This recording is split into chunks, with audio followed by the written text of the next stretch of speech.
Selanjutnya adalah jawab. Yang pertama saya tampung dulu 3 orang penanya. Baik kakak-kakak, barangkali ada yang mau ditanyakan.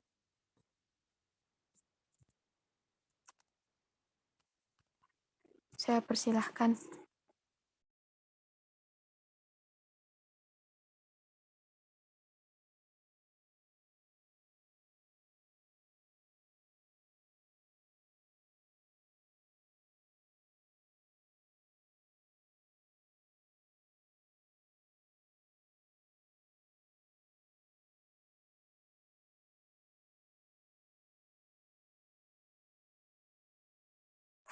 Mungkin barangkali tadi kami penjelasannya kurang jelas atau masih ada yang belum dipahami, boleh ditanyakan.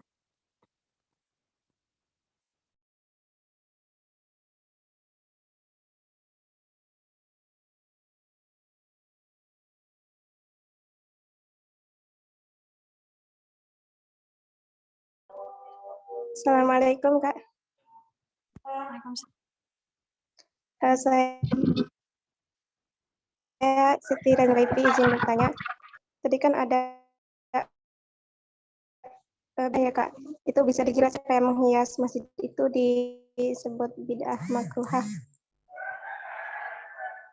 Boleh diulang Kak, soalnya jaringannya mungkin ya. Di saya putus-putus. Ya, di situ kan tadi ada bid'ah makruhah. Itu bisa dijelasin kenapa kayak apa tadi contohnya menghias masjid itu disebutnya bid'ah makruhah. Penyebabnya itu kenapa? Terima kasih Kak Tiani.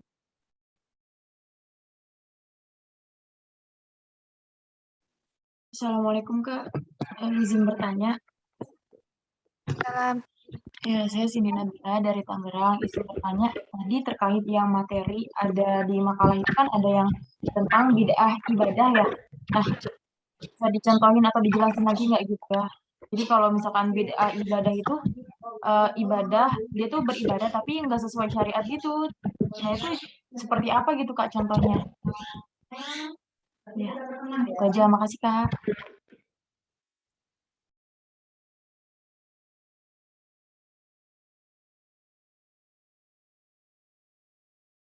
Satu orang penanya lagi ya Kak. Barangkali masih ada yang mau ditanyakan.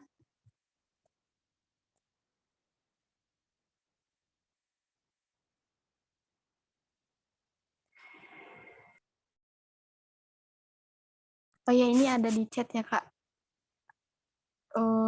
Kak Yunita, Assalamualaikum Kak. Saya Yunita Purnamasari. Izin bertanya bagaimana pendapat kakak pemakalah tentang bid'ah ini. Baik, terima kasih Kak Yunita. Kak Winda mau bertanya? Ya Kak Winda izin bertanya. Berarti kalau ulama yang mengartikan bid'ah secara kontekstual kan tadi ada ya ulama yang benar-benar ngartiin bid'ah secara kontekstual gitu. Nah, ulama yang mengartikan bid'ah secara kontekstual tadi itu berarti secara nggak langsung dia juga nggak berpendapat soal jadi kan ada sebuah apa ya sebuah kaidah yang bilang gini, kalau syariah itu lakuin aja selagi nggak ada dalil yang mengharamkan. Tapi kalau berbau akidah jangan dilakuin selagi nggak ada dalil gitu.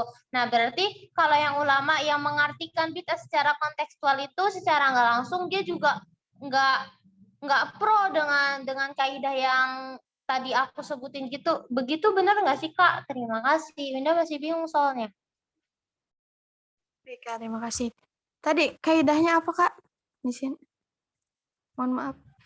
Iya Kak, kaidahnya itu intinya kalau soal syariah, kalau soal syariah itu lakuin aja selagi nggak ada dalil yang mengharamkan. Pokoknya kalau nggak haramin sama Allah udah lakuin aja intinya gitu. Terus kalau soal akidah, tapi kalau berbau akidah nih jangan dilakuin kalau nggak ada dalil. Kalau nggak ada dalil jangan sekali-kali dilakuin intinya gitu. Terima kasih. Baik Kak, terima kasih. Jadi pertanyaannya sudah ada 4 ya Kak. Saya ulangi kembali. Yang pertama, pertanyaan dari Karyalin mungkin mau dijelaskan kembali tentang bid'ah makruhah itu. Terus yang kedua ada dari Kak Cindy yang juga minta penjelasan lagi tentang bid'ah ibadah. Yang ketiga ada dari Kak Yunita. Bagaimana pendapat kakak mau makalah tentang bid'ah ini? Terus yang terakhir ada Kak Winda. Pertanyaannya itu, ulama yang mengartikan bid'ah secara kontekstual itu berarti tidak mengakui adanya kaidah yang tadi. Kalau soal kaidah syariah itu dilakukan saja, meskipun selagi tidak ada dalil yang mengharamkannya. Baik, barangkali kakak pemakalah atau teman-teman ada yang mau bantu menjawab atau ada tanggapan, saya persilahkan.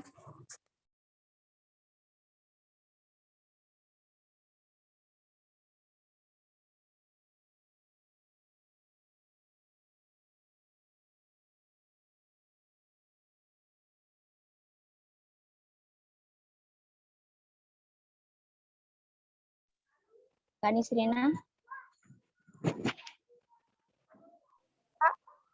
Raffi?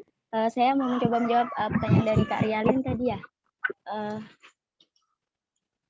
Jadi menghiasi masjid dengan ukiran yang terbuat dari emas dan perak menurut kalangan ulama dua mazhab itu sebelumnya, yaitu Hanafi dan Maliki, itu adalah makruh kan. Kemakruhan utamanya itu terjadi manakala hiasan tersebut ditaruh pada dinding bagian mihrab atau pengimaman atau dinding bagian arah kiblat. Nah, alasan yang digunakan itu ada dua, yaitu yang pertama mengganggu kehusyuan orang yang sholat. Batas kemakruhan itu adalah bila proses menghiasi tersebut ada unsur takaluf atau berusaha kuat untuk memenuhi bagian mihrab dengan ukiran emas.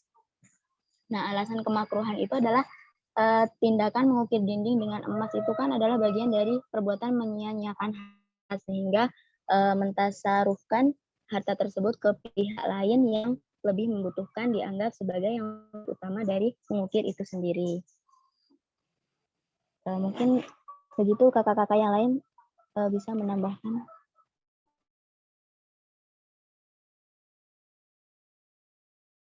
Baik, barangkali ada tanggapan dari kakak-kakak yang lain. Saya persilahkan.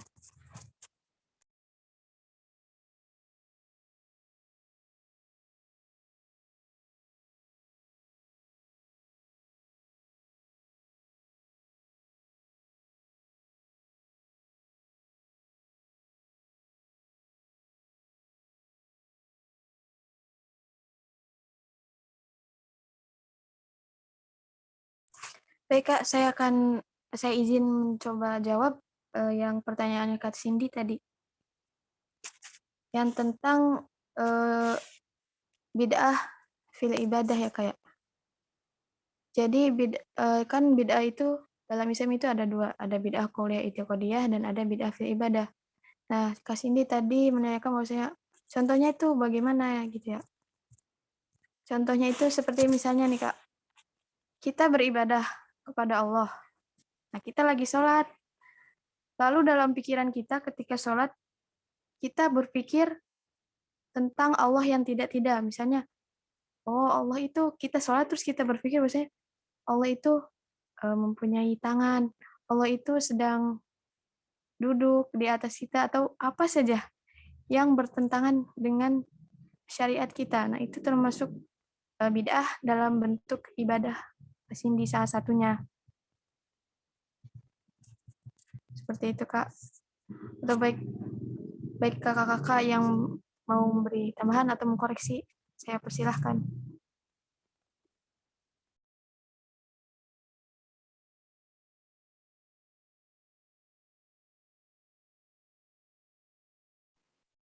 Baik, makasih Kak Nisrina. Tapi sebelumnya pernah dengar juga gitu ya, kalau misalkan bid'ah dalam ibadah itu kalau selain dari sama Kak Nisrina, itu juga ada kayak berasal dari gerakan-gerakan sendiri gitu Kak, yang emang aslinya tuh nggak ada dari rukun-rukun sholat, tapi dia kayak nambah-nambahin gitu, jadinya disebutnya bid'ah gitu Kak. Jadi kayak penambahan gerakan sholat gitu. Itu juga termasuk mungkin. Ya mungkin iya, betul. Ya, Terima kasih Kak Cindy. sama-sama, makasih juga Kak.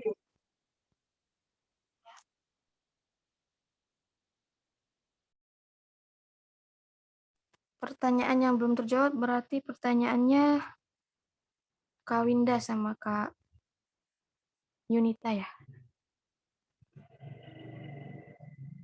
Yang Kak Winda itu katanya ulama yang mengartikan bid'ah secara... Oh, Kak Yunita mau menambahkan Kak? Silahkan. Lewat chat.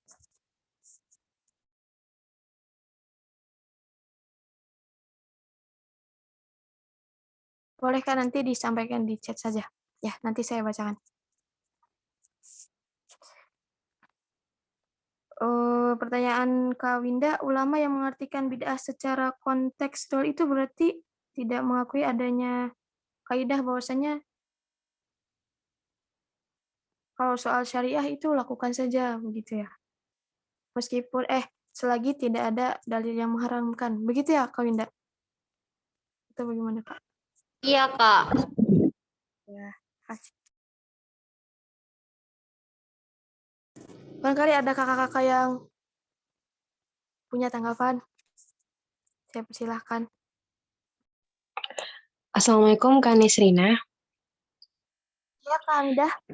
Ya, Hamidah mohon izin menanggapi, tapi sebelumnya mohon maaf teman-teman sekalian karena nggak bisa on cam ya. Mohon maaf. Ini terkait pertanyaan Kak Winda itu sebenarnya pertanyaan Kak Winda itu adalah sebuah pernyataan yang ingin diminta kembali konfirmasinya kepada penanya gitu. Kalau tidak salah seperti itu. Jadi Kak Winda itu kan tadi memberikan statement atau pernyataan atau kaidah ya. Kemudian ingin klarifikasi nih kepada pemakalah ini benar atau tidak gitu. Nah, tadi kan kaidahnya itu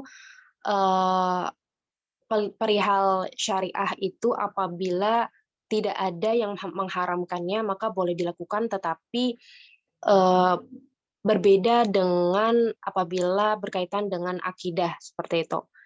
Nah, menurut saya adalah hal ini memang akidah, bukan akidah tapi kaidah ya, kaidah yang memang dipakai untuk melakukan mengambil fatwa atau keputusan ketika ada sesuatu hal-hal yang baru atau disebut dengan bid'ah itu sendiri seperti itu.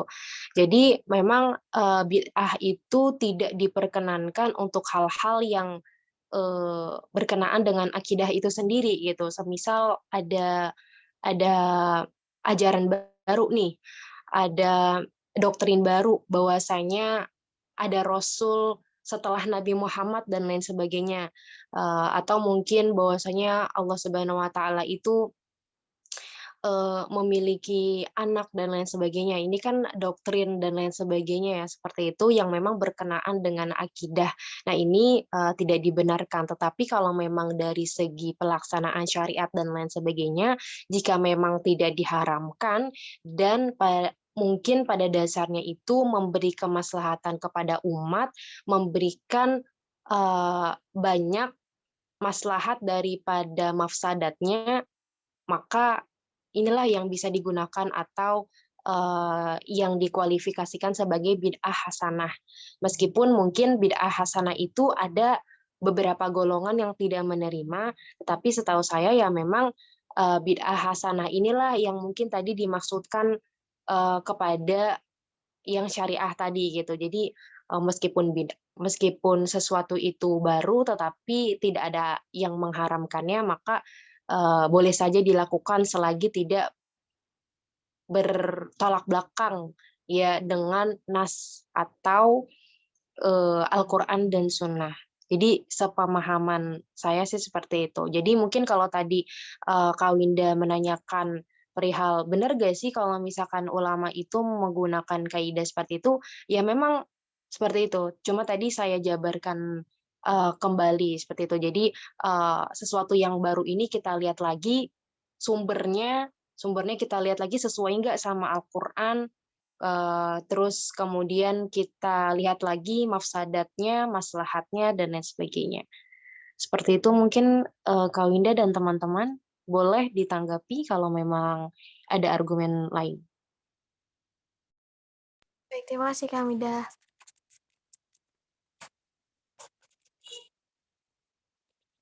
Ada satu pertanyaan lagi ya kakak pemakalah atau kakak yang lain, yaitu pertanyaan Kak Yunita. Bagaimana pandangan kakak-kakak semua tentang bid'ah ini?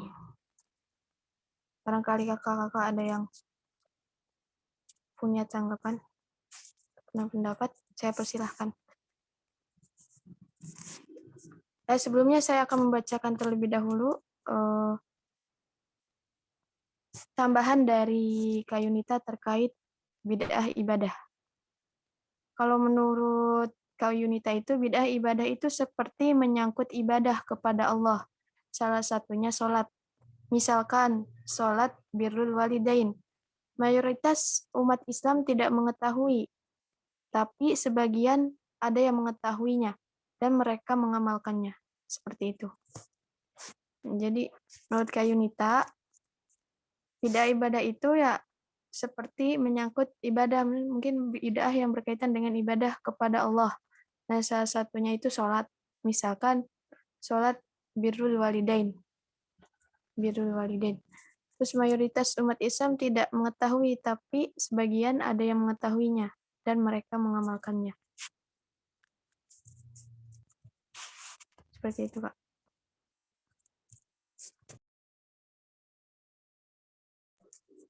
Teman-teman bisa dapat dipahami, Kak? Atau masih kurang paham? Bisa Kak, insya Allah. Kak. Tapi Kak Yunita, saya sendiri belum paham, baru tahu malah sholat birrul walidain. Itu seperti apa ya Kak Yunita?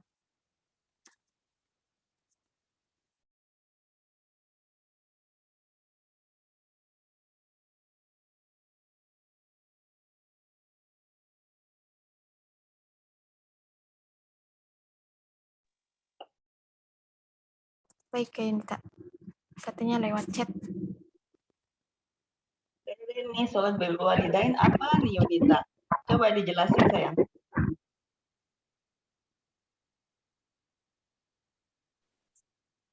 Kakak Sholatnya seperti apa gitu? Coba.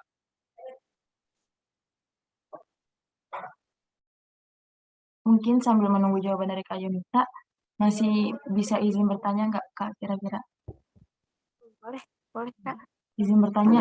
Jadi kalau misalkan bid'ah itu kalau kita lakukan, itu hukumnya tuh kita dapat dosa atau nggak memperoleh apa-apa gitu Kak? Terus kalau misalkan dari bid'ah itu sendiri, ada nggak sih macam-macam bid'ah yang paling parah gitu dari antara semua bid'ah gitu Kak? Kalau menurut Kakak gitu. Iya baik Kak. Terima kasih Kak Cindy. Sama Kak.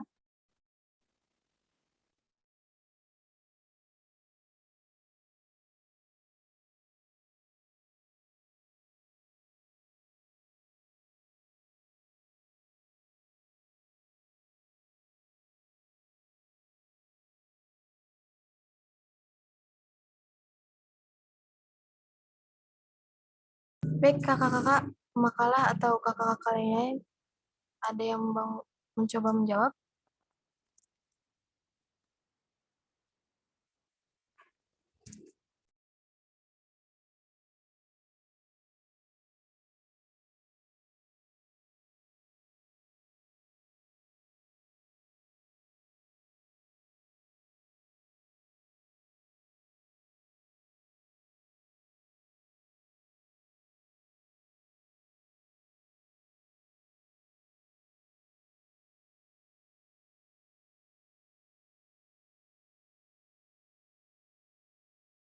Baik, teman-teman izin menjawab pertanyaannya Kak Cindy.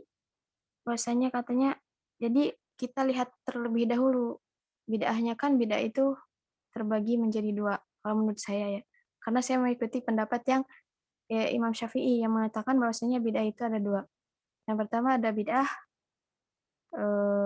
terpuji dan ada bid'ah yang tercela. Jadi setiap kita berbuat bid'ah, dilihat dulu bid'ah itu apakah bagus atau apakah terpuji ataukah tercela. Nah, apabila kita melakukan bid'ah yang tercela, maka hukumnya haram. Yang pasti kita akan mendapatkan dosa dari perbuatan bid'ah tersebut. Akan tetapi kalau kita berbuat bid'ah yang baik atau terpuji, maka kan tadi ada Imam Al-Izzuddin itu membagi bid'ah ke dalam 5 bagian sesuai dengan hukum syariat. Yang pertama kan ada bid'ah wajibah. Nah, apabila kita melakukan bid'ah yang wajibah, maka kita akan mendapatkan pahala. Karena kan wajib. Wajib itu kan apabila kita lakukan mendapat pahala, dan apabila kita tidak melakukannya, maka akan mendapatkan siksa atau dosa begitu. Nah, apabila kita melakukan bid'ah yang mandubah atau yang diperbolehkan atau bid'ah yang mubahah, nah maka kita apabila melakukannya ya apabila melakukan atau tidak melakukannya ya tidak dapat apa-apa seperti itu, Kak. Jadi boleh-boleh saja. Tapi kalau kita melakukan bid'ah makruhah, nah ketika kita melakukannya kita mendapatkan pahala, akan tetapi ketika kita melakukannya maka akan mendapatkan pahala. Betul. Tetapi ketika kita meninggalkan bid'ah makruhah tersebut, maka ya tidak mendapatkan dosa. Seperti itu, Kak Cindy. Mungkin teman-teman yang lain ada yang mau menambahkan? Mengkoreksi, saya persilahkan, Kak. Terus macam ya. Silakan Kak Hamidah. Barangkali mau menambahkan? Saya mau bertanya, jadi kalau masih ini silakan dilanjutkan terlebih dahulu. Mungkin macam-macam bid'ah yang paling parah itu mungkin bid'ah sayyi'ah ya, kayak termasuknya. Mungkin yang lebih berhubungan atau berbau menyekutukan Allah itu termasuk, menurut saya itu termasuk bid'ah yang paling parah tingkatannya dari bid'ah sayyi'ah itu sendiri.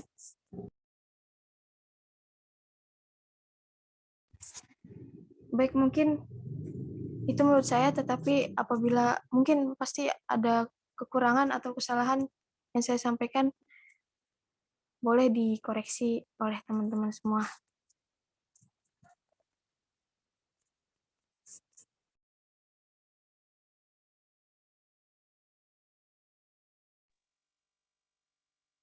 Coba Kak salat Nisrina, berwalidain itu yang tadi masuknya dalam bid'ah apa?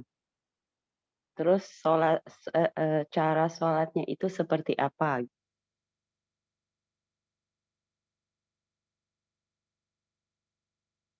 Suara saya kedengaran nggak, sayang? Kedengeran, Ibu. Jelaskan ya. Jadi coba birrul walidain itu sholatnya kayak apa? Terus menurut Adinda sendiri, kira-kira masuknya bid'ah apa gitu? Coba.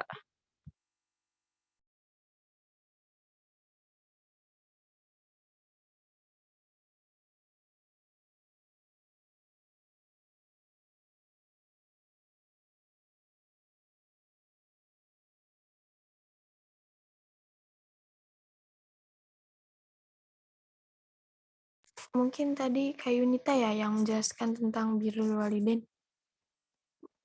Mungkin boleh disampaikan ya, Kak.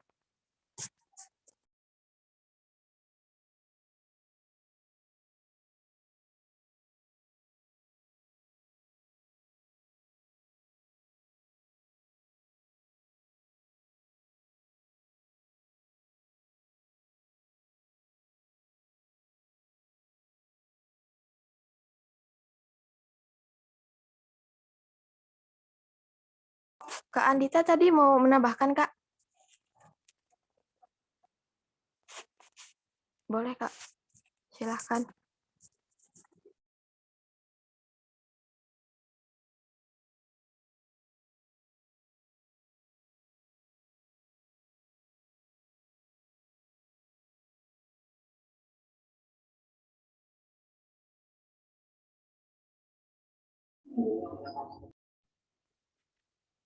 Atau teman-teman barangkali mau bertanya, saya persilahkan. Bahkan atau mau menambahkan juga saya persilahkan.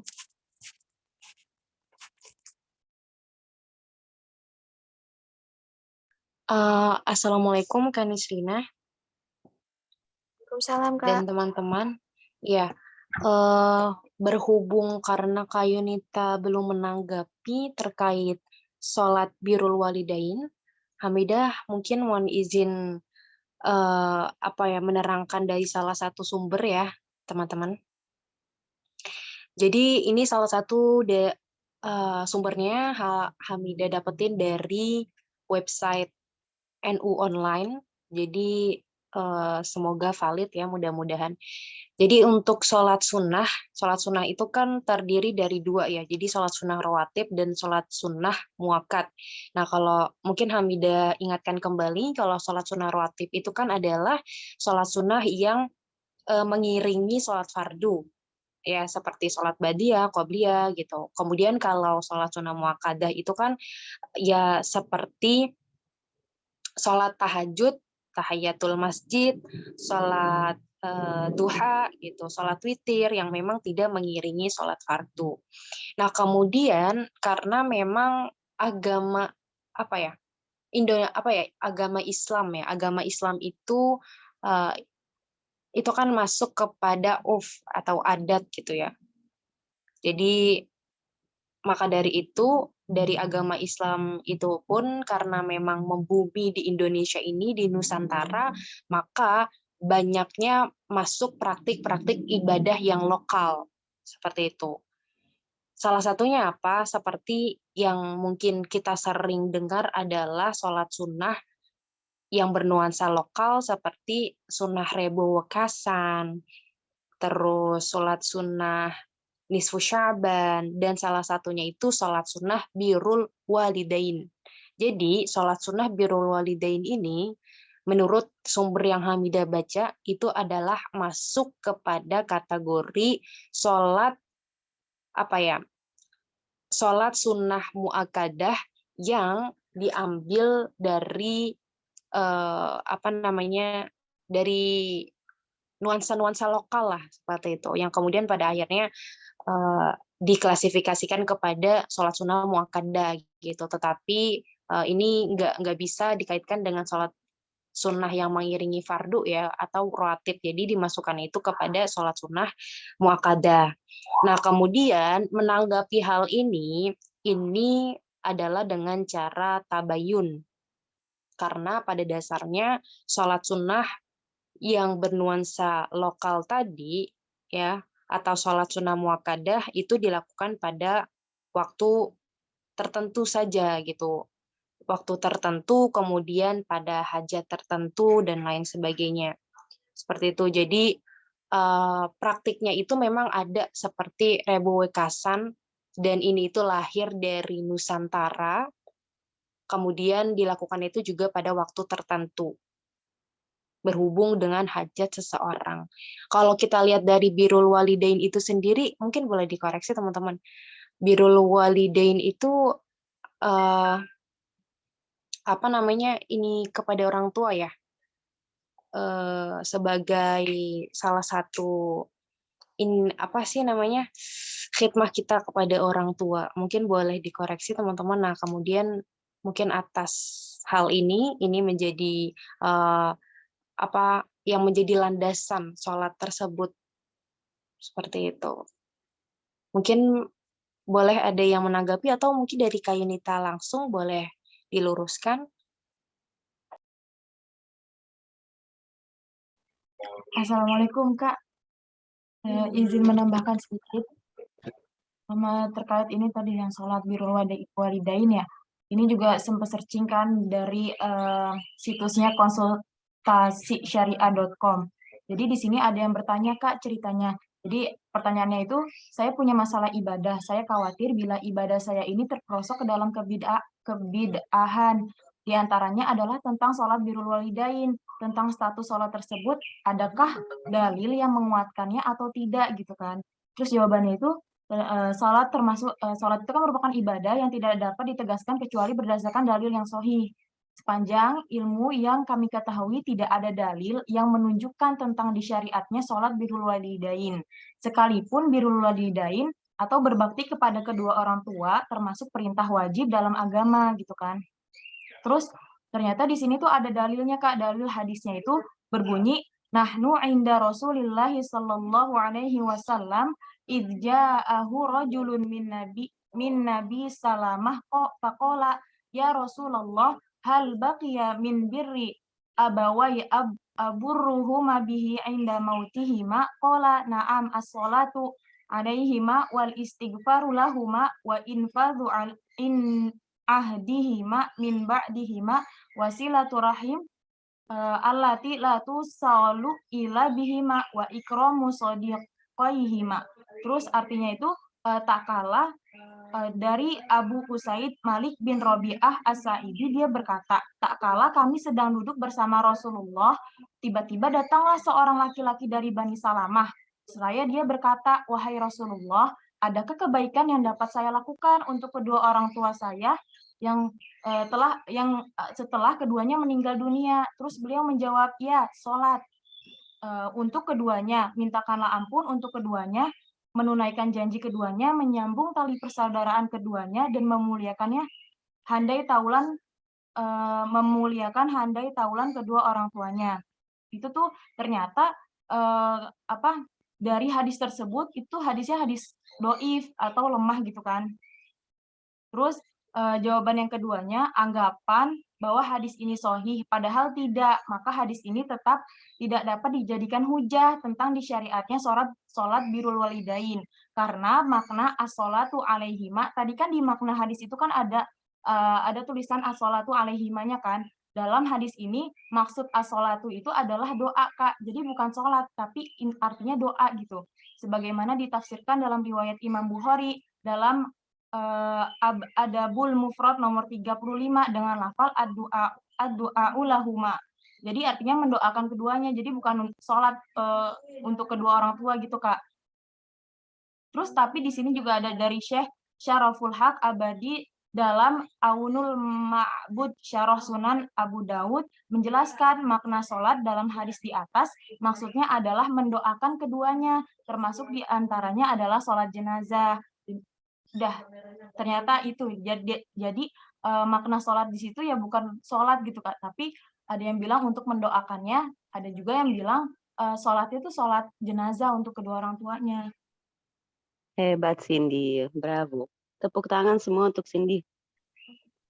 Hebat Cindy. Oke, Cindy kan ya? Iya Bu. Ya.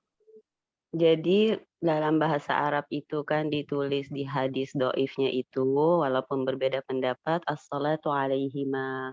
Bukan as-salatu lahuma. Beda. Sama dengan kita sholat ala Rasulillah.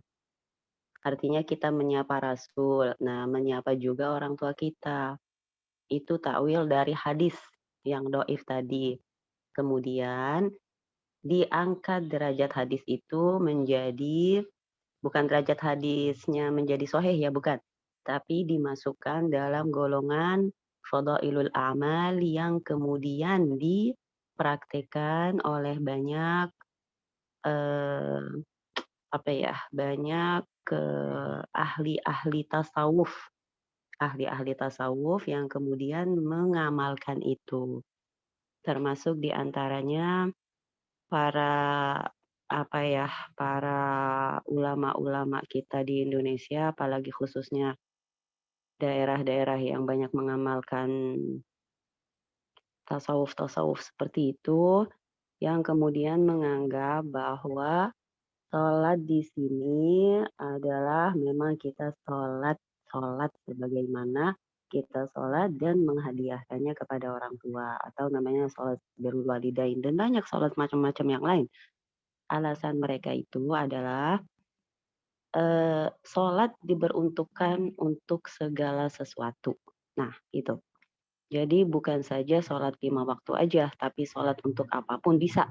Nah, istilahnya saya mau ketemu Cindy nih, ya udah saya sholat aja 2 rakaat. saya niatin semoga Allah pertemukan saya dengan Cindy besok. Nah, itu boleh? Boleh. Nah, itu pemikiran mereka seperti itu, ya. Jadi sholat itu untuk apa saja, bukan saja sholat 5 waktu dan rawatib, ya. Maka kita lihat ada sholat, apa tuh, sholat tolak bala. Kemudian ada namanya sholat, seperti tadi kata Hamidah itu datang dari hasil lahir dari Nusantara kita lah. Mungkin di daerah lain itu tidak pernah ada dan tidak terdengar ada sholat-sholat semacam itu ya. Kemudian ada juga sholat birrul walidain, ada juga sholat apa namanya tuh safar ya, akhir bulan safar itu untuk pengampunan dosa segala-galanya. Entah datang dari mana dan entah apa namanya mereka berpendapat seperti apa, intinya begini, selama, selama itu tidak diamalkan oleh mayoritas atau sebagian besar, berarti itu tidaklah menjadi referensi yang kuat. Sehingga yang mengamalkan itu, patutlah kita melihat kembali, gitu. Walaupun kita memang sama-sama setuju bahwa sholat itu adalah sesuatu yang bisa kapan saja kita lakukan, kapan saja kita pendekatan dengan Allah, dan sholat dengan niat apapun insya Allah diterima, iya. Tapi untuk sholat-sholat khusus, ritual yang kemudian dijadikan suatu amalan yang luar biasa dan diramaikan di mana-mana gitu kan. Nah, itu patut dipertanyakan lagi apakah perlu gitu kan. Nah, seperti misalnya sholat tolak bala atau sholat di akhir safar itu atau Jumat Jumat terakhir di akhir tahun Hijriah untuk mengampuni semua dosa-dosa kita. Wah, enak sekali kalau dipikir ya, saya bisa berdosa seenak-enaknya Jumat terakhir pada bulan Zulhijjah, ya sudah saya sholat, dosa saya diampuni semua, selesai, saya putih, ya. Jadi kadang-kadang itu kita harus bisa memilih antara mana sih yang masuk akal, mana sih yang enggak. Allah Maha Mengampuni, jadi tidak perlu kamu nunggu sampai Jumat terakhir di bulan Zulhijjah, tinggal sholat, tinggal berdoa, tinggal beristighfar, dan banyak cara untuk kita mengurangi dosa kita insya Allah. Dan Allah Maha Mengampuni setiap saat kok, gitu kan. Jadi perlu juga ya untuk ke hal-hal tradisi-tradisi seperti ini kita bisa memilih mana yang baik, mana yang enggak. Kalau misalkan dikatakan sholat yang macamnya seperti sholat syukur, setiap hari sholat 2 rakaat syukur atas nikmat Allah, apakah itu boleh apa enggak gitu kan. Ya kalau dirasa itu baik silakan dilakukan. Tapi misalnya sholat tolak bala datangnya dari mana dan berasal dari mana, ya kan? Nah itu juga perlu kita perhatikan baik-baik, apa iya gitu kan.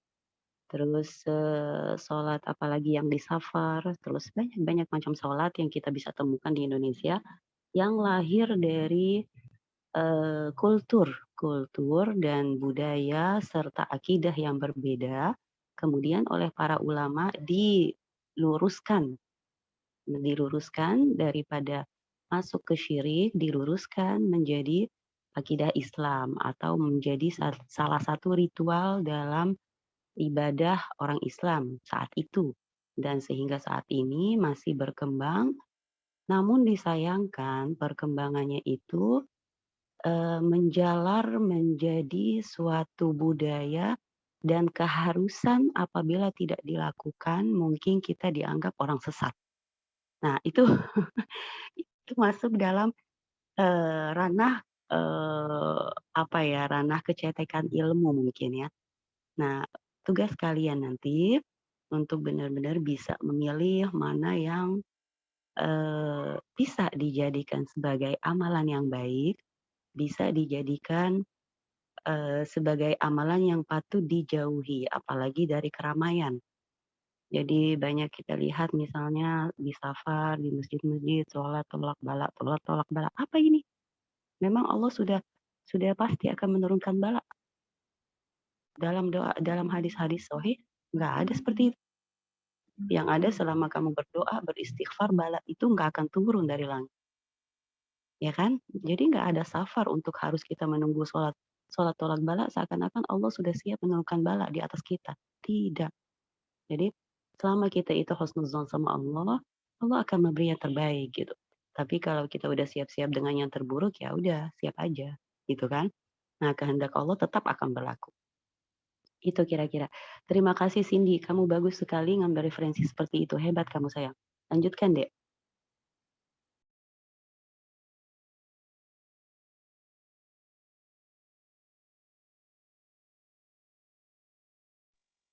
Cindy? Iya, Ibu. Ya, lanjutkan sayang. Hebat. Iya, Ibu.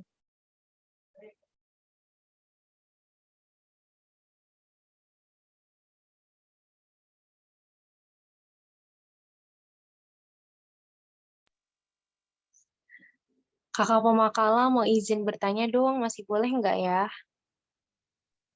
Boleh, Kak. Iya, mohon izin bertanya.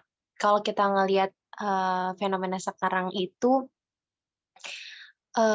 itu kan kadang itu mungkin agak sulit ya, khususnya itu orang awam untuk bersikap tengah terhadap suatu hal yang baru gitu. Karena gini, kalau semisal ada sesuatu yang baru gitu kayak normalisasi, kan ada yang menormalisasikan gitu, oh ya udah diterima gitu, kayak semisal kayak rewekasan gitu dan lain sebagainya. Terus juga kita tuh kadang kesulitan juga mana sih yang untuk mengukur kayak yang benar-benar itu udah bid'ah dan lain sebagainya, tapi ada juga yang bisa diukur bid'ahnya itu hasanah atau hal itu bisa diterima sama kita. Mungkin tadi sudah disampaikan ya sama Bu Amira terkait dengan bagaimana kita menyikapinya seperti apa. Tapi yang Hamidah pertanyakan di sini mungkin boleh dikasih contoh ya Kak, kalau sekarang itu kayak sesuatu hal baru yang warning banget, yang mungkin nggak sadar ada di sekitar kita, yang mungkin sesuatu hal yang baru itu udah dinormalisasikan gitu. Terus bisa kita jalani atau ibadah itu bisa kita lakukan sama sesuatu hal yang nggak kita sadar ternyata itu tuh bid'ah gitu loh. Bid'ah yang mungkin bisa merusak akidah seperti itu. Hamidah, itu bukan namanya normalisasi, tapi namanya degradasi. Berbeda. Kalau kita normalisasi, kita akan apa ya? Kita akan berada di garis tengah. Tapi kalau kita degradasi, kita akan mundur. Nah, menerima sesuatu yang belum tentu atau berakibat buruk atau berakibat baik, kemudian itu menjadi sesuatu yang luar biasa dilakukan gitu misalnya ya, itu namanya degradasi, kemunduran. Bagi saya, itu bukan normalisasi. Tapi lanjutkan.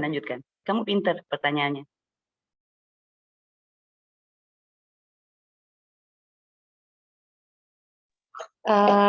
Iya Ibu. Mungkin mungkin apa ya? Mungkin bisa ya Bu, kalau misalkan digunakan degradasi. Cuman mungkin karena Hamidah belum tahu teori secara pasti, bahkan kenapa terjadinya degradasi bukan normalisasi. Kan kalau degradasi itu kan kemunduran ya, Ibu. Jadi agak rancu. Cuma mungkin intinya itu sih Kakak Pemakala, jadi kepengen dicontohkan gitu. Takutnya kita itu udah melihat atau menakarkan sesuatu tapi ternyata nggak sesuai dengan tempatnya gitu loh.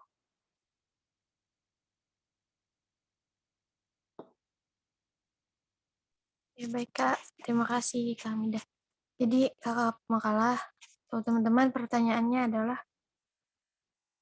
ingin dicontohkan suatu hal baru yang tanpa kita sadari itu termasuk ke dalam bid'ah tercela. Seperti itu ya, Kak Hamidah? Iya, dan mungkin sama yang lawannya juga Kak gitu, bid'ah yang memang bisa diterima juga atau bid'ah terpuji ya kalau di makalah.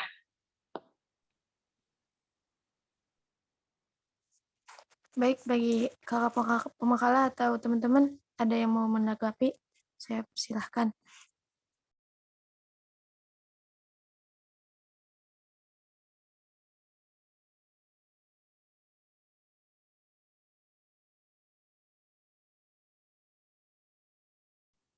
Kak Nisrina masih boleh bertanya nggak? Kak, boleh. Silahkan, Kak. Saya Warsina yang bertanya, bagaimana sih sikap kita terhadap orang yang menjalankan bid'ah? Udah Kak, terima kasih.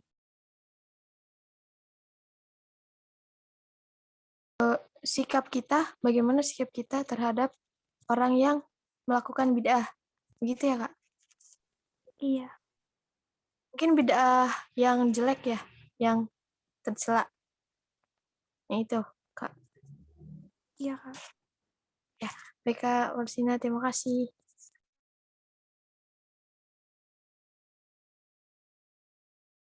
Baik teman-teman, ada yang mau menanggapi? Saya silahkan.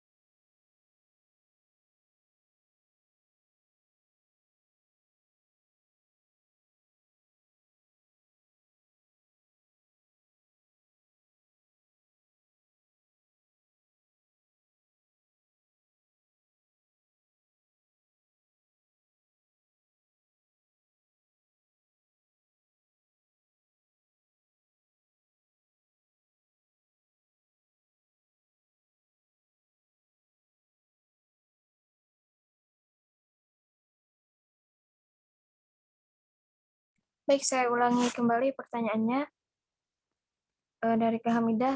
Contoh suatu hal yang tanpa kita sadari itu termasuk bid'ah tercela, atau contoh sebaliknya ya Kak. Jadi kita suatu hal yang baru tanpa kita sadari, oh itu tuh bid'ah yang terpuji, seperti itu. Terus pertanyaan selanjutnya, bagaimana sikap kita menanggapi orang yang melakukan bid'ah tercela? Teman-teman ada yang mau menjawab? Ketua Kapal Makalah, saya persilahkan.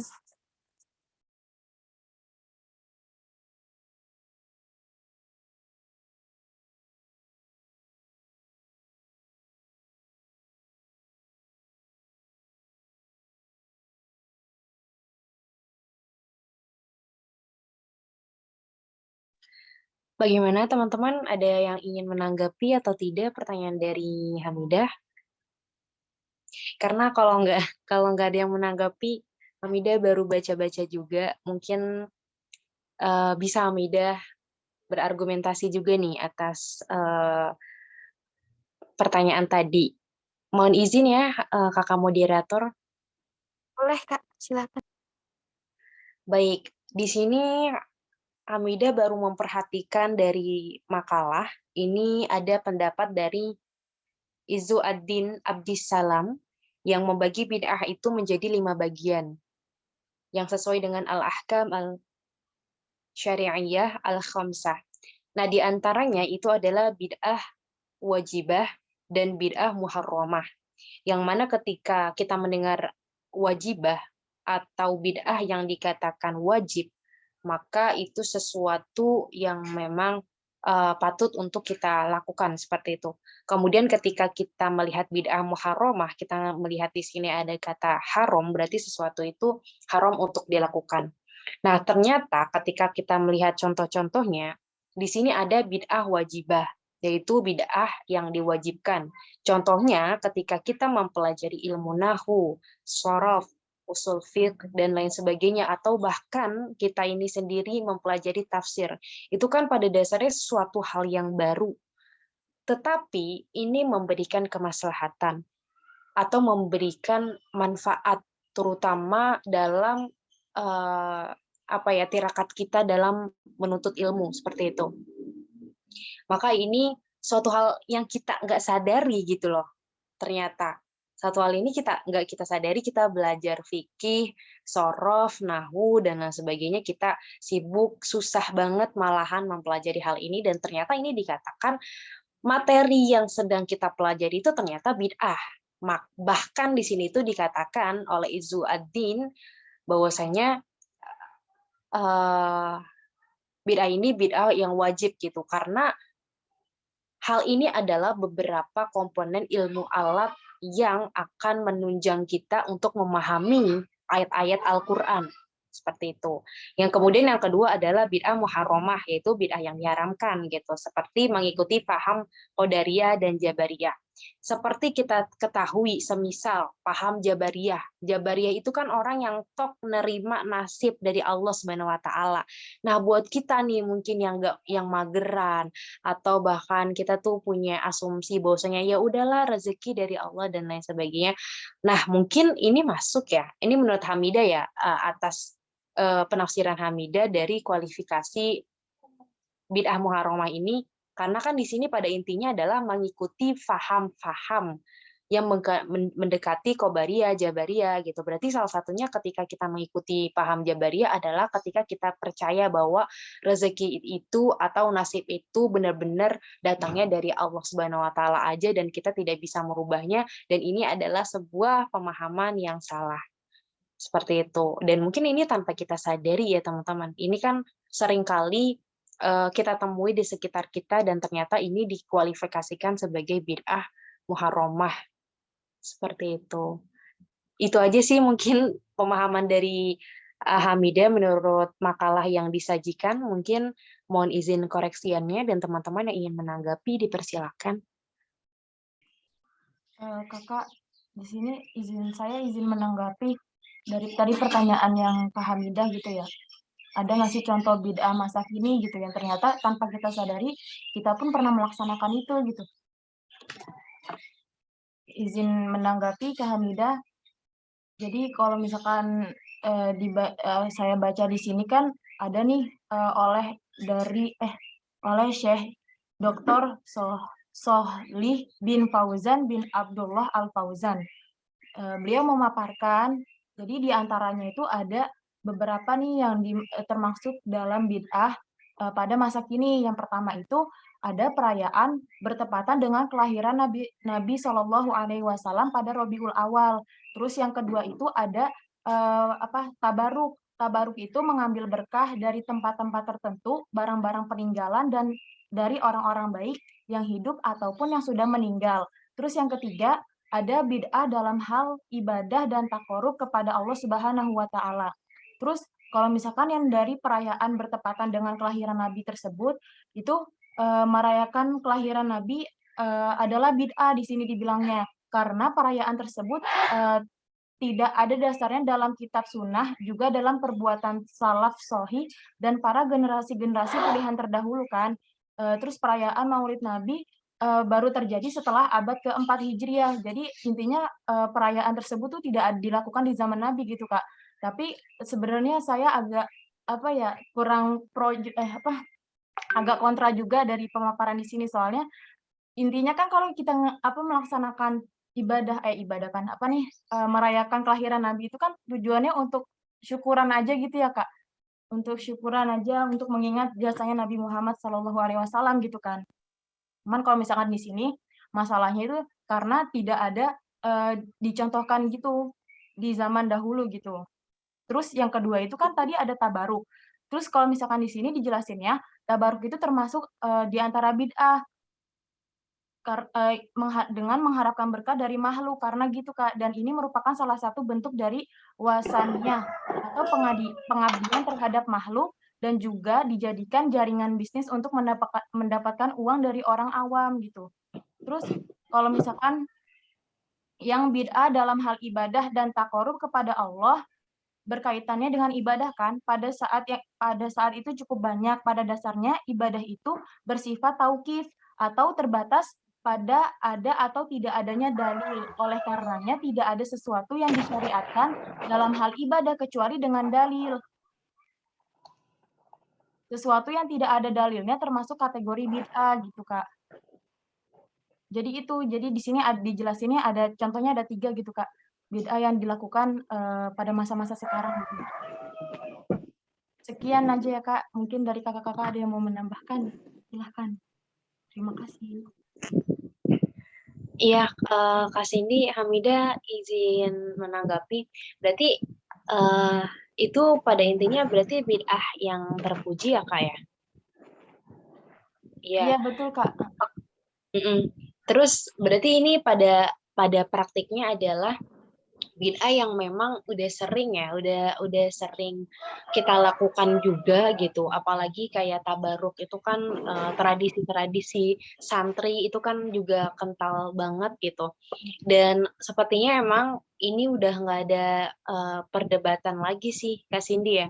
Udah nggak ada perdebatan lagi terkait hal ini. Mungkin memang masih banyak orang-orang yang mikir bid'ahnya itu bid'ah dhalalah, tapi pada praktiknya tadi kan Bu Amira itu sempat berbicara, sempat menyinggung bahwasanya apabila hal itu mayoritas dilakukan ya sudah nggak apa-apa gitu.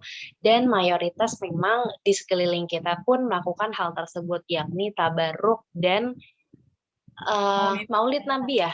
Iya, itu. Jadi mungkin itu ya beberapa contoh tadi dari maulid, kemudian tabarruk, terus mungkin tadi beberapa contoh yang Hamidah utarakan juga.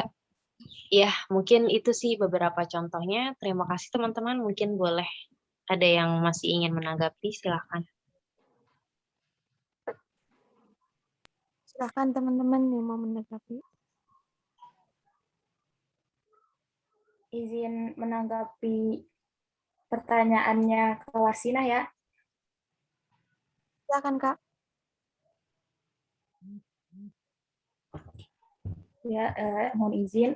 Tadi kan pertanyaan Kak Warsina, bagaimana kita menanggapi orang-orang yang melakukan bid'ah gitu. Nah, kita memperlakukannya itu, kan bid'ah itu kan ada yang baik dan ada yang buruk gitu.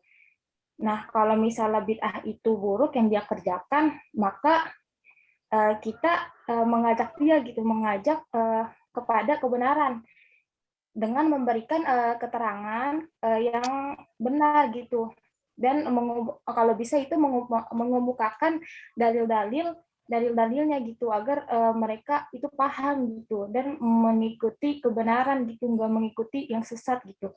Nah, tapi kalau misalnya dia nggak mau, misalnya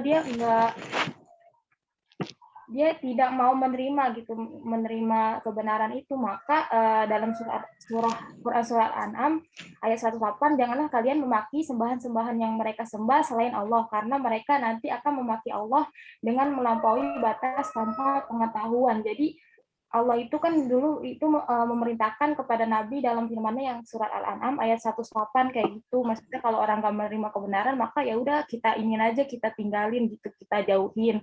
Tapi kalau misalnya dia mau menerima kebenaran, ya alhamdulillah gitu. Tapi jangan dijauhi gitu.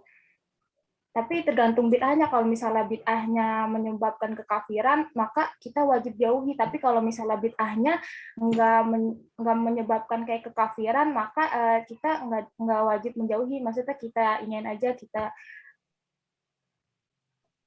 kita berikan satu kebenaran gitu, bahwa ini bid'ahnya kayak gini gitu. Kalau enggak jangan dijauhi, kita tetap berteman baik kayak gitu. Alfa, tadi itu yang dikemukakan Cindy tentang Al-Fauzan. Al-Fauzan itu orang mana?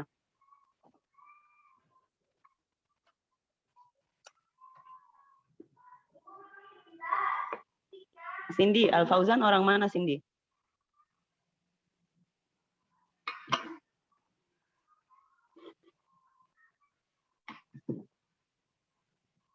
Nggak tahu ya, Sin? Iya Bu, di sini nggak dipaparin orang mana. Ya, jadi Al-Fauzan itu orang Saudi yang beraliran Wahabi kental. Maka wajar kalau menurut dia merayakan Maulid itu adalah bid'ah sayyi'ah dhalalah bahkan.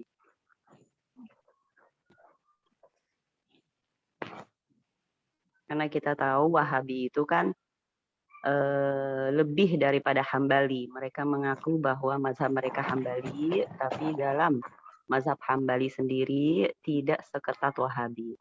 Ya. Ya baik, makasih Bu. Baru tahu. Sama-sama Cinta. Jadi perlu kalian perhatikan bahwa ketika Imam Malik mengatakan bahwa tidak ada lagi yang namanya bid'ah atau tidak ada tidak ada lagi kultur baru yang harus diadakan atau ditetapkan sebagai ritual karena agama ini sudah lengkap gitu kan. Nah, pernyataan Imam Malik ini adalah semua ritual yang akan mengarah kepada kesesatan itu tidak boleh dilakukan. Nah, kita tahu kan Imam Malik sendiri memiliki kaedah yang cukup unik, itu masalah mursalah. Masalah mursalah itu sudah jauh beliau memperhitungkan keberadaan manusia yang bisa berubah. Nah, dan keadaan ekonomi, kebutuhan, dan ilmu yang bisa berkembang. Sehingga beliau itu meletakkan al-masalih al-mursalah sebagai salah satu prinsip dari mazhab dia. Tidak mungkin orang seperti Malik yang sudah jauh berpikir ke depan dan sekarang masalah mursalahnya ini kita banyak pakai dalam istimaiyat dan maliyat, melarang keras adanya sunnah yang tidak disunnahkan oleh Rasulullah. Tapi yang dilarang oleh Malik radhiyallahu anhu itu adalah semua pintu yang akan menuju ke musyrikan ditutup. Maka dia bilang tidak ada lagi yang namanya bid'ah. Itu semua yang baru itu bid'ah, tidak boleh dilakukan. Kenapa? Karena pada masa itu mulailah adanya bergolakan politik, kemudian peralihan-peralihan pemikiran yang dipengaruhi oleh para zanadiqah dan para Iranian yang masuk ke dalam Islam untuk mempengaruhi kultur dan akidah.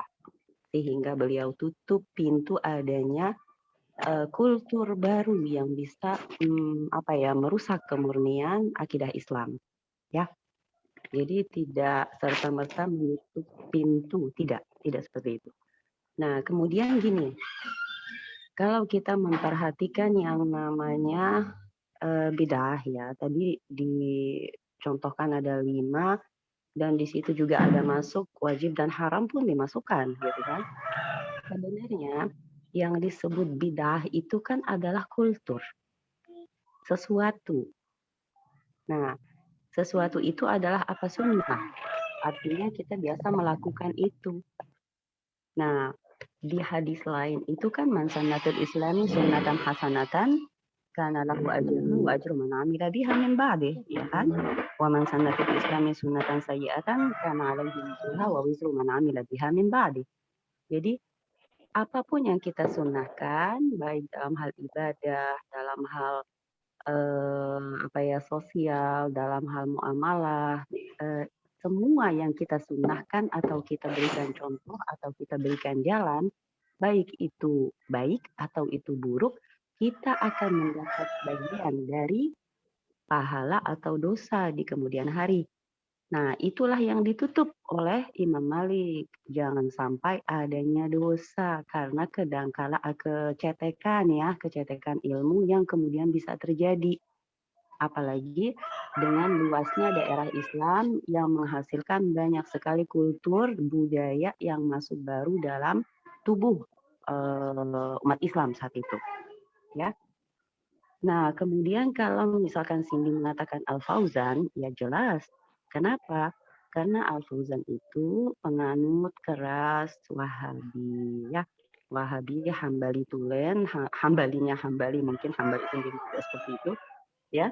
Yang kemudian melarang adanya hal-hal seperti itu karena Rasul tidak melakukan itu, tidak merayakan itu katanya. Iya jelas, Rasul tidak merayakannya dengan berpesta-pesta, ya, tapi Rasul merayakannya di dalam hadis-hadis lain bahwa dia selalu berpuasa. Artinya dia bersyukur pada hari kelahirannya, dia bersyukur bahwa dia dilahirkan pada hari Senin. Nah, itu bentuk lain dari adanya sunnah. Kita disunahkan untuk bersyukur pada hari kelahiran kita. Itu sunnah, bukan sunnah artinya apa yang pernah dilakukan Rasul kemudian kita lakukan, bukan. Tapi sunnah di sini artinya suatu ritual atau suatu kebiasaan yang dilakukan. Nah, itulah yang kita pahami saat ini.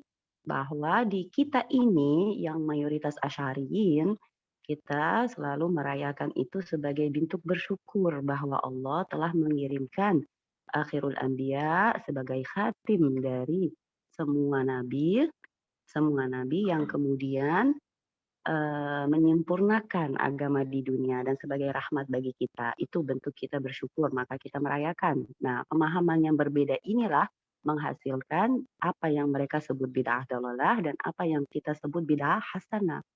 Ya. Oke, sayang. Yuk lanjutkan.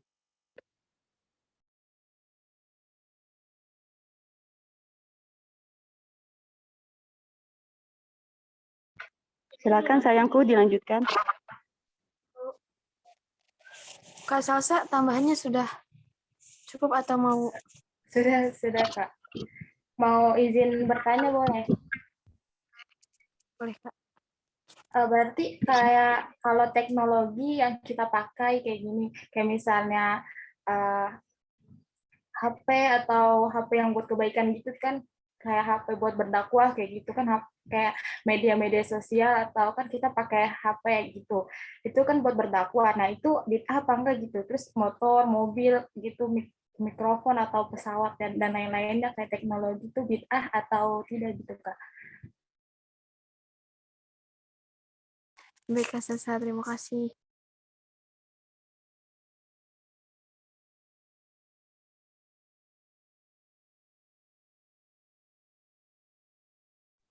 Baik, Kak. Pertanyaannya adalah menggunakan alat teknologi pada zaman sekarang seperti menggunakan HP, mobil, dan sebagainya, apakah itu termasuk bid'ah ya atau tidak?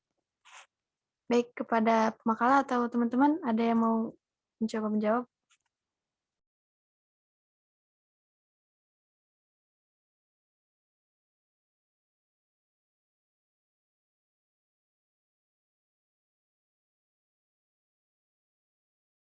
Baik, kalau tidak ada, saya ingin mencoba menjawab.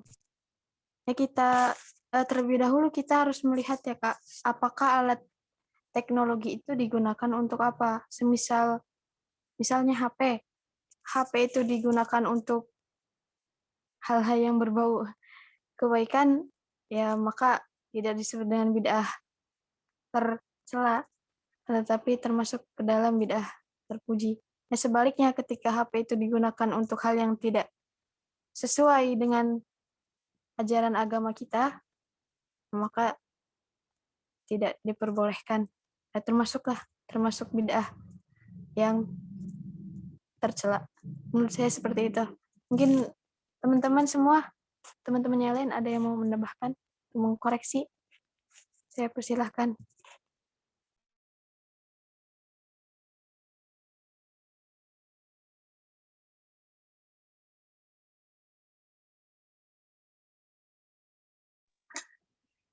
Kak Nisrina, Hamidah mau izin menanggapi? Hamidah, silahkan. Iya, baik.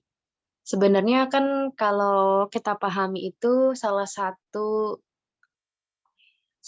penyebab terjadinya adanya bid'ah atau ilatnya deh seperti itu ya. Kita lihat ilatnya itu kan memang karena pada kondisinya itu ada sesuatu hal yang baru di masyarakat gitu, sehingga kan kita pertanyakan, ini bagaimana hukumnya kalau kita amalkan, atau mungkin kalau kita lakukan, atau mungkin kita pergunakan dari segi fungsional dan lain sebagainya.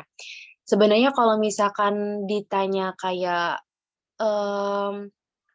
HP itu bid'ah nggak sih gitu? Mungkin itu pertanyaan yang klise sekali ya, karena toh kita juga sekarang mempergunakan HP gitu, dan itu juga pertanyaan kalau misalkan, kita toh kita kita bener-bener kayak plug HP doang, kayaknya itu cenderung terlalu umum. Tetapi kalau mungkin lebih, mengerucut kembali, semisal bagaimana kalau kita membaca Al-Qur'an dengan handphone semisal, atau bagaimana kita membaca rawatib dengan aplikasi yang ada di handphone semisal. Nah, ini kan lebih mengerucut atau lebih spesifik ya. Nah, ini yang baru saya kembalikan dengan penjelasan yang tadi oleh Kanisrina, bahwasanya kalau memang itu baik, tidak melanggar dari syariat, ya tidak apa-apa gitu. Apalagi dimensi dari agama kita sendiri itu adalah dinamis ya, bahwasanya sesuatu itu bisa berubah sesuai dengan kondisi sosialnya masyarakat seperti itu. Jadi HP ini kita gunakan untuk apa gitu. Kemudian kan kalau bid'ah ini kan lebih berkenaan juga perihal ibadah ya. Jadi kalau HP itu digunakan memang mungkin yang dimaksudkan adalah bid'ahnya kayak bid'ah ibadah gitu dan lain sebagainya yang tadi saya sebutkan gitu. Kayak membaca Al-Qur'an bagaimana, terus membaca rawatib dari handphone itu seperti apa dan lain sebagainya. Jadi dikembalikan lagi sih dari sisi kita melihat HP itu cukup pada fungsional hal-hal yang memang apa ya, hal ini memang HP kan datangnya itu dari suatu hal yang baru ya, kemudian bisa kita fungsionalkan untuk melakukan hal-hal atau beberapa praktik yang memang tetap sesuai dengan jalan Al-Qur'an dan Sunnah. Itu aja sih mungkin, Kak Salsa. Kak, mungkin di sini izin menanggapi sedikit ya. Jadi pertanyaan dari Kak Salsa itu sebenarnya juga merupakan kemajuan teknologi, kerancuan dalam teknologi kan yang dirasakan sekarang ini. Terus kalau misalkan menurut saya, bentar. Kalau misalkan menurut saya, itu yang perlu ditegaskan di sini adalah bahwa yang dimaksud dengan bid'ah yang tercela sehingga membuat amalannya tertolak adalah bid'ah dalam agama dan bukanlah perkara baru dalam urusan dunia yang tidak ada contohnya seperti komputer dan pesawat.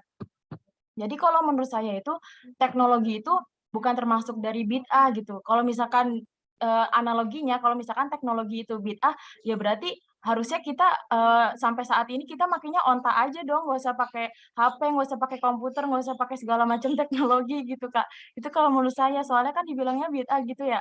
Terus soalnya kalau misalkan nih dari Asy-Syatibi juga mengatakan, jadi perkara non ibadah atau adat yang murni tidak ada unsur ibadah, maka dia bukanlah bid'ah Kak. Namun jika perkara non ibadah dijadikan ibadah atau diposisikan sebagai ibadah, maka itu bisa termasuk dalam bid'ah sendiri gitu Kak. Jadi ya intinya kalau misalkan komputer, HP, pesawat, pabrik kimia, dan berbagai macam kendaraan yang berkembang pesat saat ini itu semua itu bukan adalah perkara yang dibolehkan gitu Kak. Dia dibolehkan dan tidak termasuk dalam kategori bid'ah yang tercela.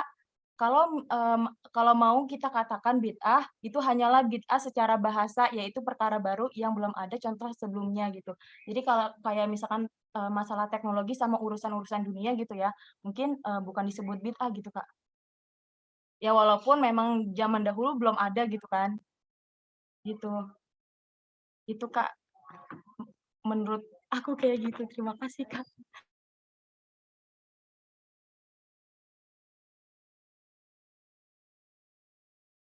Baik, Kak Cindy, terima kasih.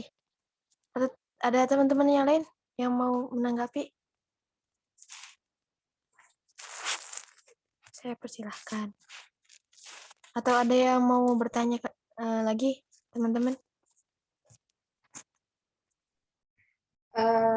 Kan Isrina, izin bertanya lagi ya. Ya. Kalau misalnya kita misalnya kita ahlu sunnah gitu, terus menikah dengan orang yang bid'ah gitu, yang ahlul bid'ah kayak gitu, itu gimana ya Kak?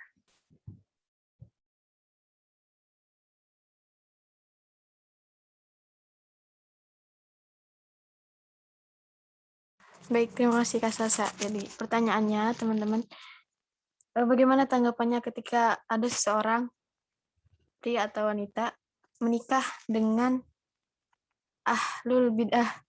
Nah, bagaimana tanggapannya? Seperti itu ya Kak. Teman-teman ada yang mau menanggapi? Punya argumen? Saya persilahkan.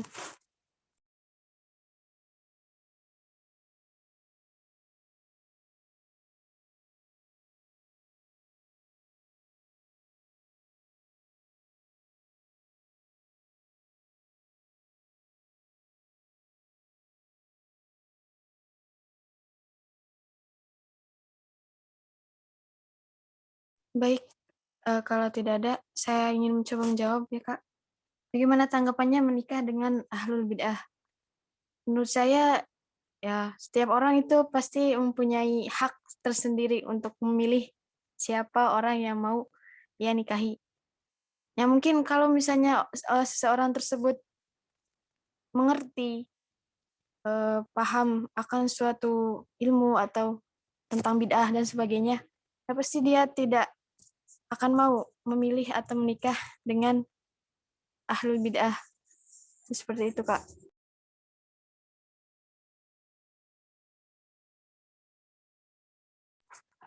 Mungkin kalau misalnya karena dia ingin sekali menikah dengan seseorang itu, kan tetapi seorang itu termasuk ke dalam ahlul bid'ah.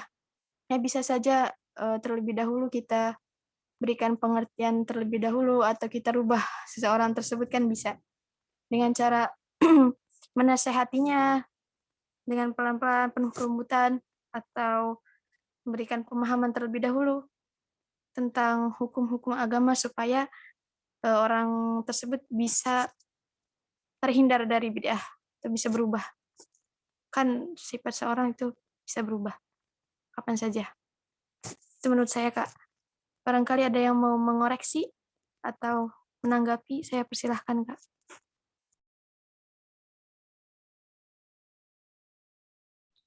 Iya, Kak Nisrina, mohon izin mau menanggapi lagi. Iya, Kak. Silahkan. Baik, Kak Salsa, pertanyaannya. Jadi gini ya, mungkin kalau untuk permasalahan nikah, ketika kita mencari pasangan, itu kan pasti yang kita lihat itu diantaranya adalah yang pertama dari agamanya, kemudian nasabnya juga, kemudian sekufu atau tidaknya, dan lain sebagainya. Nah, kalau dari sini kan mungkin perihal agamanya ya, perihal agama.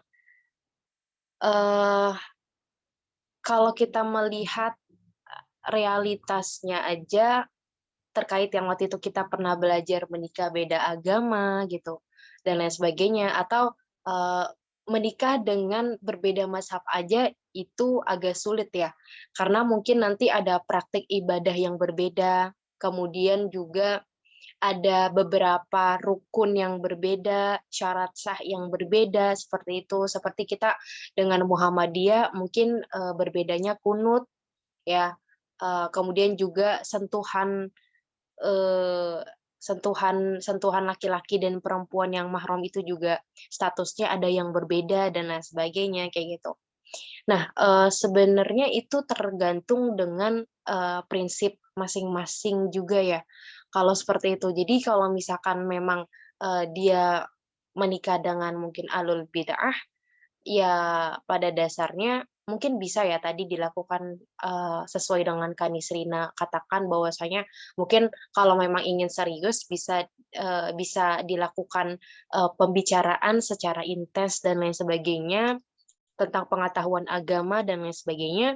Tetapi kalau tidak mungkin ada tanggungan yang sangat-sangat berat gitu. Karena apa? Karena yang tadi saya sampaikan bahwasanya akan ada banyak perbedaan perspektif gitu loh dari mazhab yang diambil atau dari dalil-dalil dia yang diperkuat untuk melakukan sesuatu hal dan lain sebagainya gitu. Sehingga mungkin itu akan mengganggu keharmonisasian keluarga juga seperti itu.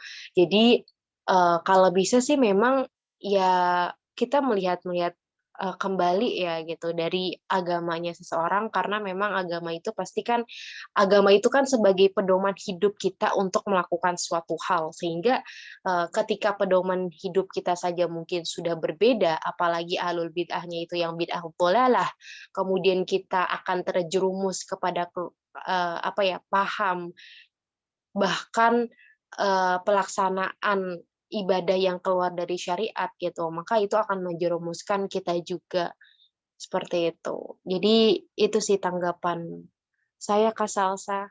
Mungkin teman-teman juga ingin menanggapi. Assalamualaikum Kak, izin menanggapi dari pertanyaannya Kak Salsa Bila Hairnisa. Izin menanggapi ya Kak. Jadi kalau misalkan di sini tuh pernikahan dengan ahlul bid'ah itu sebenarnya terlarang Kak secara umum menurut ahlu sunnah wal jamaah gitu. Karena kenapa sih gitu kan? Karena akan memberi dampak negatif yang besar dan bertentangan dengan hal-hal yang disepakati dalam syariat, yaitu tidak berwala atau loyalitas, tidak mencintai mereka, yaitu ke ahlul bid'ah, wajib mengisolir mereka dan menjauhi mereka gitu. Hukumnya tuh haram mengadakan pernikahan dengan mereka dan menikahi wanita-wanita mereka. Tentang hukum kepastian rusak dan sahnya akad-akad pernikahan mereka dengan ahlu sunnah, tergantung dengan jauh dekatnya mereka terhadap agama.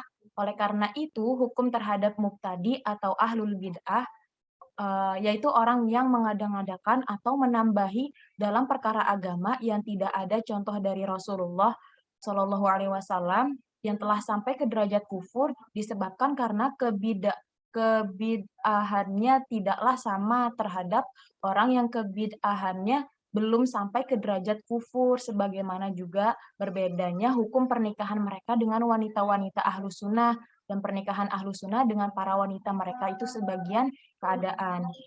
Jadi itu Kak pemaparannya. Terima kasih. Terima kasih Kak. Kak Salsa sudah jelas ya? Atau masih belum? Sudah puas mungkin ya sama jawaban teman-teman? Ya. Baik, teman-teman, untuk terakhir kalinya, terakhir kali.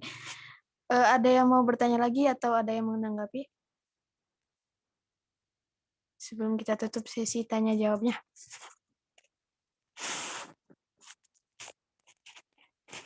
Baik, kalau tidak ada, dengan segala hormat saya serahkan kepada Ibu Amirah.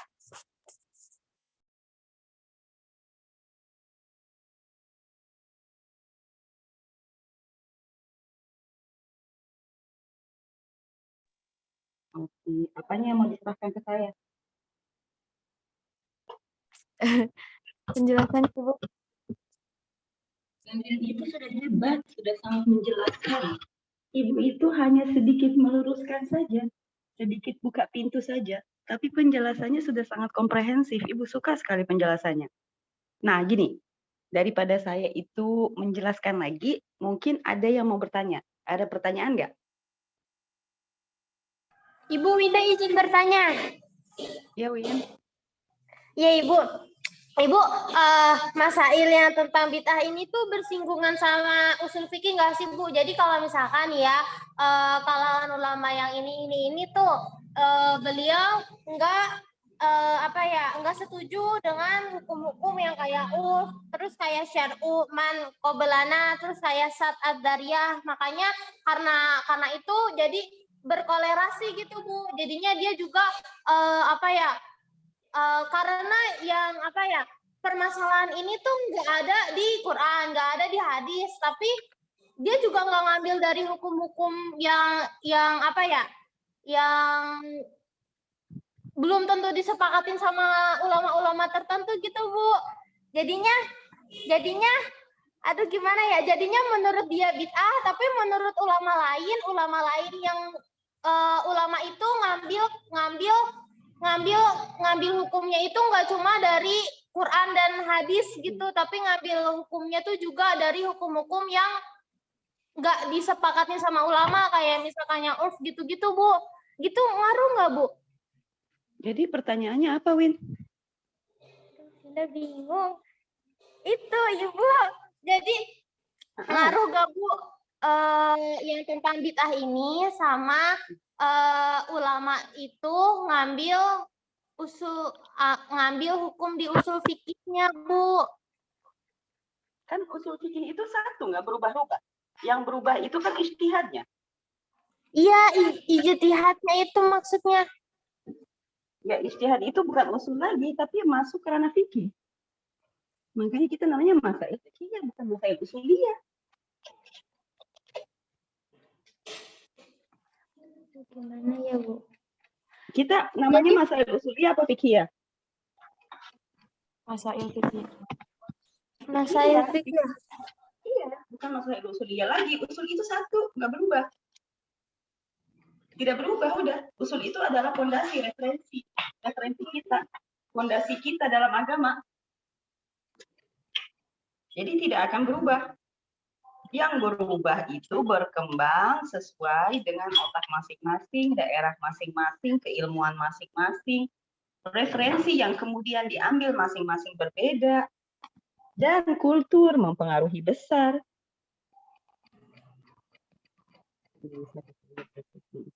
Ibu Gitu. mungkin izin merangkum dari pertanyaannya Kak Winda. Jadi bukan Kak Winda maksudnya. Jadi kalau misalkan kita kan kemarin tuh sempat belajar usul fiqh. Nah, di usul fiqh itu ada materi tentang urf, ada materi tentang apa lagi Kak? Syarah man qoblana gitu-gitu kan Bu. Nah, terus apakah yang materi di masa ilfiqhiyah sekarang ini tentang bid'ah juga sama gitu Bu dengan apa tadi tuh? Yang aku bilang. Gimana Kak Winda? Bukan gitu. Jadi kemarin kalian belajar tentang urf. Urf itu adalah suatu kultur di suatu daerah, ya kan? Ya. Yang kemudian apabila dia tidak bertentangan dengan agama, berarti sah-sah aja dong dilakukan, ya kan? Nah, kemudian syara'u man qablana. Kalau syara'u man qablana itu masuknya dalam usuliyat. Karena syara'u man qablana itu adalah hukum-hukum yang pernah ditetapkan zaman dulu terhadap umat-umat sebelum Islam dan tidak dinasakh pada zaman kita. Ya kan? Dan ada yang sudah dinasakh pada zaman kita. Nah, contohnya seperti ini. Zaman Musa, ya kan? Zaman Musa itu berarti kalau misalkan kita berantem nih, aku sama Cindy lah atau aku sama Winda misalnya, beranteman. Oke, saya potong satu jari, berarti Winda harus memotong satu jari sesuai satu jari yang saya potong. Saya potong telunjuk, dia harus potong telunjuk. Saya potong mata, saya colok matanya, berarti dia harus colok mata saya. Nah, itu masuk dalam syara'u man qablana. Jadi, al-ainu bil ain was-sinnu bis-sin wal badi azlam itu adalah syariat orang Yahudi. Nah, syariat Islam itu dinasakh menjadi qasas. Qasas dalam hal pembunuhan. Ya. Nah, seperti itu. Ada yang tidak diubah. Apa tuh yang nggak diubah misalnya? Kira-kira apa yang tidak diubah dari syara'u man qablana? Haji. Haji itu dari dulu tidak diubah. Tawaf tidak diubah. Ya seperti itu adanya tawaf. Dari sejak dulu sampai sekarang dan tidak diubah. Nah, jadi syara'u man qablana itu adalah apa yang pernah disyariatkan atau dijadikan sebagai hukum ibadah pada umat-umat terdahulu Dan kemudian pada era kita ini ada yang dinasakh dengan hukum baru dalam Islam, ada yang tidak. Itu. Tapi kalau sampai sini jelas ya tentang usuliyat nih? Jelas nggak? Insya Allah, Ibu. Winda jelas nggak nih usuliyatnya sama furu'? Uruf, maaf, uruf. Iya, Ibu. Oke. Nah, gitu ya kira-kira dosen menjelaskannya begitu kan? Kemarin dosennya siapa sayang?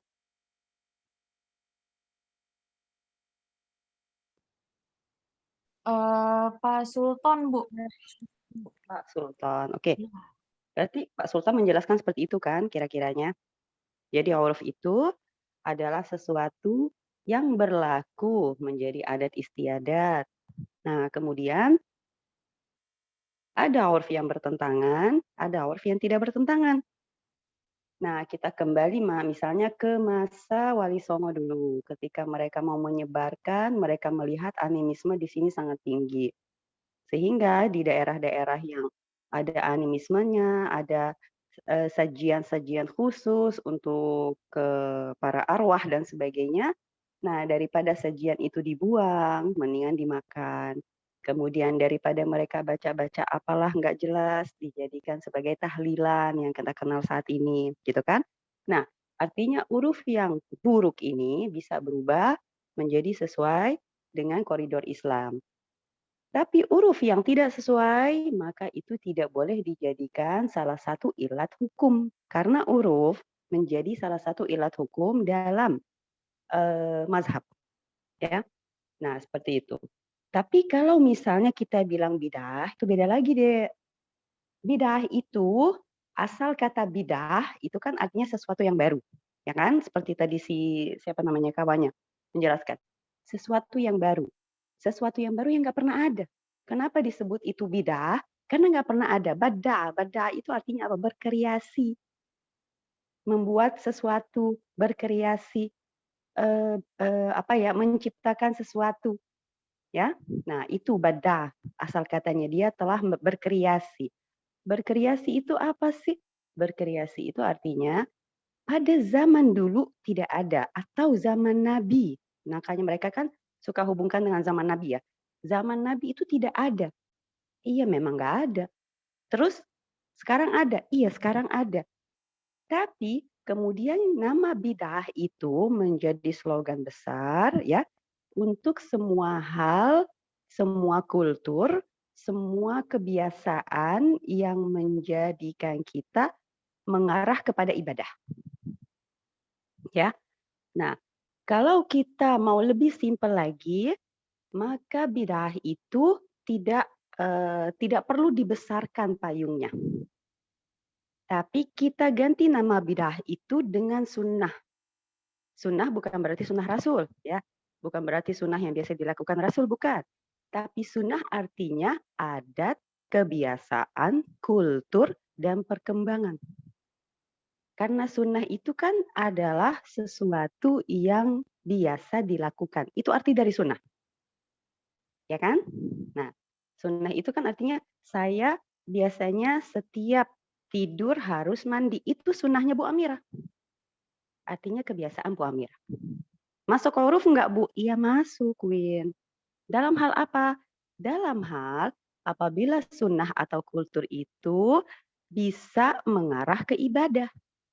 Kalau dia ibadahnya hasanah atau hurufnya itu bagus seperti tahlilan tadi, berarti bidah yang mereka berikan slogan besar, bidah yang tidak pernah ada, apa tuh? Tahlilan. Pada saat Rasul kan tidak ada tahlilan rame-rame. Tapi sekarang ada tahlilan rame-rame. Berarti dia maksudnya apa nih Bu?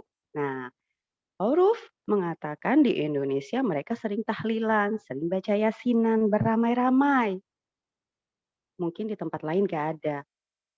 Tapi kita tengok lagi, bagus nggak sih kira-kira membawa dampak positif atau negatif sih? Nah, dari sekian hadis yang mengatakan bahwa ketika ketika orang berkumpul di satu majelis, kemudian mereka menyebutku, Itu kan hadis qudsi ya. Maka saya akan menyebut mereka di satu majelis yang lebih unggul, lebih mulia lagi. Itu Allah yang mengatakan loh, bukan kita. Artinya ketika kita tahlilan, tasbih, tahmid, ya kan, kemudian membaca hauqalah, kemudian kita membaca yasin dan sebagainya, itu adalah majelis mulia. Berarti maksudnya bidah apa? Hasanah. Nah, ya seperti itu. Jadi huruf menjadi salah satu pemeran juga dalam hal bid'ah, satu yang tidak di masa Rasul tidak ada, baik atau buruknya itu tergantung pada hasil yang akan dicapainya nanti. Gitu Win kira-kira. Jadi huruf bisa menjadi bidah atau tidak bisa, tapi perlu dilihat kembali apakah dia baik atau buruk. Ya Win?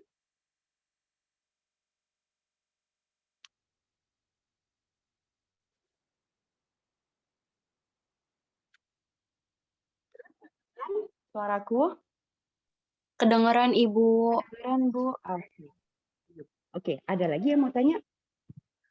Ibu, saya izin bertanya sama yang tadi kan ketika saya mengatakan bahwa bid'ah itu ada yang dinormalisasi, kemudian Ibu koreksi dengan degradasi.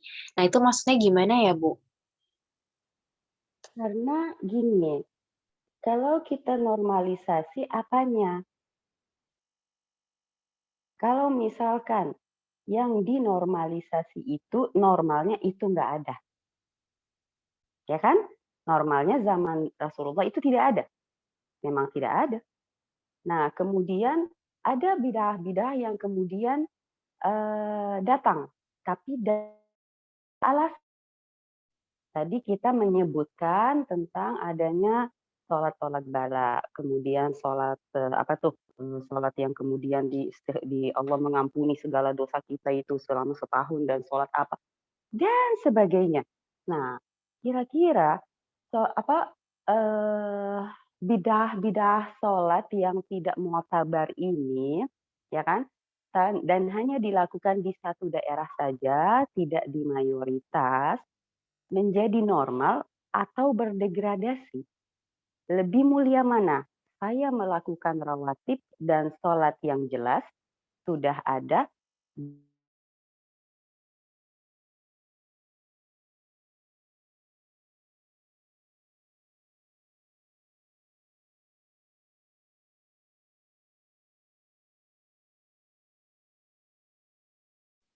Halo Ibu, nggak ada suaranya Bu.